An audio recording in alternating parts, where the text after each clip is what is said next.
There's a new color in town, and today I am putting it to the test.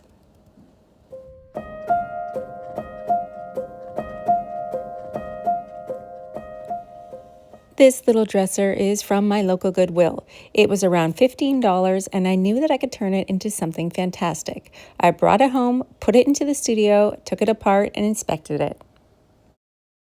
Structurally, this piece is in great condition. The drawers slide well, there's no real big damages, but the hardware, it has to go.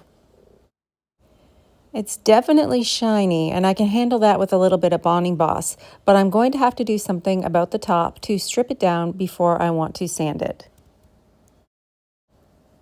So I cleaned it with white lightning, removed the hardware on the base, and scuff sanded the bottom part of this dresser. After trying to sand the top though, it was a sticky hot mess, so that means some mineral spirits to remove that finish. This is by far like the worst job for me as a painter. I hate using this stuff, but sometimes you have to really remove and strip the top of that finish before you can get to sanding. Because if you don't remove it, you're probably going to spend the same amount on sanding paper for your sander. And honestly, I really am still on the hunt for the most perfect stripper. Citrus strip does not work the way that it used to, and even this one doesn't work very well at all. So if you had a favorite stripper and you wanted to tell me in the comments below, drop it in because I'm listening. So after using my multi-tool to scrape off all of that gunk, I was ready to sand. It was simple then to sand it down to the bare wood surface so that we can do a little bit of gel stain. I found some really cute little hardware on Amazon. I will link it in the description below. And now we're basically ready for paint. Let's tackle the base of this dresser. Since I'm going to be painting it and it is slick and shiny, along with that weird kind of reddish orange finish, I'm going to prime and prep this piece with bonding boss. Along with being a stain blocking primer, this is also going to help with any adhesion issues. It's going to block the stains and tannins from coming through and really allow your paint to grip well to the surface. So what's my favorite tool to apply my bonding boss? Well, that is this little foam roller. It's going to give me a nice smooth finish. And if you feel like your finish isn't smooth enough, you can definitely sand in between coats of bonding boss or sand after the last one. It will really help get you that nice even finish. But I can chuck it in the bin when I am all done and I do not have to worry about that bonding boss going down the drain. While I wait 24 hours for that bonding boss to cure up and harden, I'm going to work on the top of this piece. I'm going to be using No Pain Gel Stain in Espresso for this project. You see me use No Pain Gel Stain a lot, like pretty much in every project. I can use it on top of existing finishes or raw wood. So for today's project, since I'm going to be putting it on this raw wood surface, I'm going to cut my applicator pad in half and apply a wood conditioner first. So why use a wood conditioner before gel stain? Well, if you look closely at this wood surface, even though it's sanded down, it's kind of uneven. I feel like it really needs to be conditioned to kind of lubricate it before I apply my gel stain to make sure my gel stain will go on evenly. So wood condition will allow your gel stain to absorb a little bit more even, as well as give you a little bit more open time. Sometimes you might find while applying stain, it soaks in quickly, giving you an uneven surface because you can't work fast enough to cover the entire surface.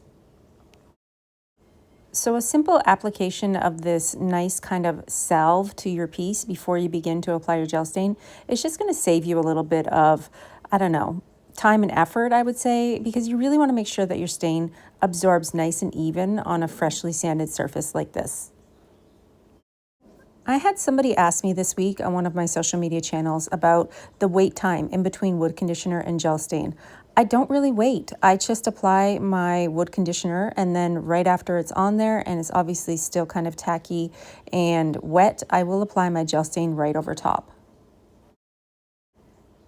So applying your gel stain on top of a surface that is being sanded versus a surface that is a manufactured finished is pretty much the same. I think I use a little bit less product when applying it on top of raw wood versus a piece that might already have a finish on the top. So you're going to use minimal amounts of gel stain just wiped on in the direction of the wood grain. And this really helps hide the edges too if you're unable to get in there and sand it down to bare wood. Sometimes you'll find that the edges are even made of a different style of wood. So using a gel stain that you can apply and control the thickness of to get the finish that you're looking for is super helpful.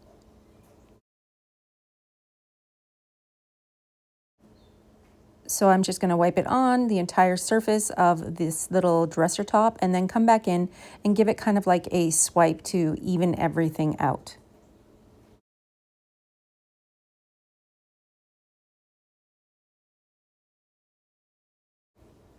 Since you're controlling the amount of gel stain that you're putting on, you can really build up those layers and get the deep, dark, kind of a rich look that you're going for. So for this piece, I did want some of the grain to show through, so I did just this one even coat of no paint gel stain.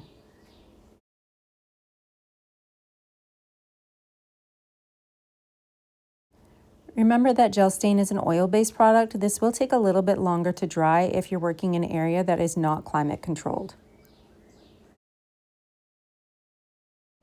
If you're looking for a stain that is not oil-based, that maybe needs to dry a little bit quicker, Dixie Belle does make one called a Voodoo gel stain that is a water base, and those are a lot lighter in color and value, and you can get a really fun bleached out look.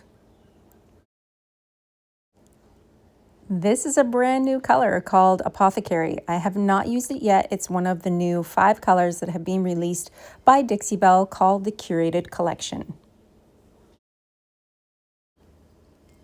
This is a water-based Dixie Belle Chalk Mineral Paint color. It's available in 5 new release colors. They're all really dark in tones. You're going to find that when applying them on top of a gray, white base, which is this, obviously Bonding Boss, it might take more than 2 coats to get it done. For this project, it did take 2 and a very thin 3rd coat to really get the deep, rich coverage that I was looking for. And I do find that when using these deep, rich jewel tones, that it's a little bit less forgiving when it comes to finish. So I will sand in between coats of paint very gently to get the smoothest look possible. It's also helpful on your 2nd or 3rd coats to be using a spray misting bottle filled with water. This is going to help keep your paint nice and thin and let it go on so that it looks very smooth when it's finished. I do like to use a smooth synthetic brush when applying chalk mineral paint in this manner. It's going to really help you level it out and get that look that you're going for. If you haven't seen all 5 brand new colors, I'll put a slide in at the end so you can check them all out. They are available now to order online or at your local retailer. This little dresser is looking totally different than when I started. I am loving that deep, dark color, but I am not done yet. I'm going to put the drawers in and we're going to be adding a little pop of color to the sides of this piece. Another little handy dandy tip for you, if your dresser is similar to this one where your wood on wood just kind of rubs together, you might want to take a salve, and that means your Dixie Belle's Butta, Butta, not butter, Butta, and actually lubricate the bottom part of your drawers. This is going to help those drawers glide a little bit smoother when you put them in and out. All right, let's actually work on the sides of this piece. So now that I know which order the drawers go in, I always double check before I do a transfer. I'm going to line up this transfer on the sides. This is the King Protea transfer. It is very vibrant, very colorful, and I'm going to cut it so that it looks like it's a solid piece when you open the drawers. Transfers are really simple to use. If you haven't tried one yet, don't be afraid. I used to be a little bit scared when it came to large transfers like this, but now I have kind of learned the hack that you burnish them down and start with the edges first. Once you've burnished the edges down, you can use that enclosed burnishing tool to simply release the image and onto your project.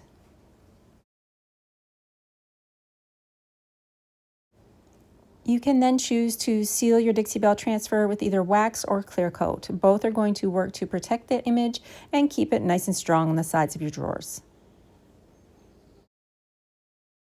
So really the only thing that's left is sealing my work. Now, when it comes to dark colors, you're never going to find me using clear coat because it's just really hard to get a streak-free finish. A dark color of paint seems to show every little mark, including fingerprints. So my hack for this is to use hemp oil. You can apply this hemp oil with a applicator pad or a rag, it's up to you. Put it on and then buff it back in a couple hours and you're left with a beautiful streak-free shine. I sealed the top of the gel stain with a little bit of satin clear coat and installed that really pretty hardware that I grabbed off of Amazon. And I am loving that little pop of color every time you open the drawers. It's super cute. So other than waiting for that bonding boss to get dry for 24 hours, this dresser went pretty darn quick. You could do this project in less than a day. And here's that little sneak peek of all 5 of the brand new colors called the Curated Collection. They are all deep, they are all rich, and they are all super moody, and I love them. Thanks for hanging out with me today. I will see you next week. Don't forget to hit like and subscribe for new videos.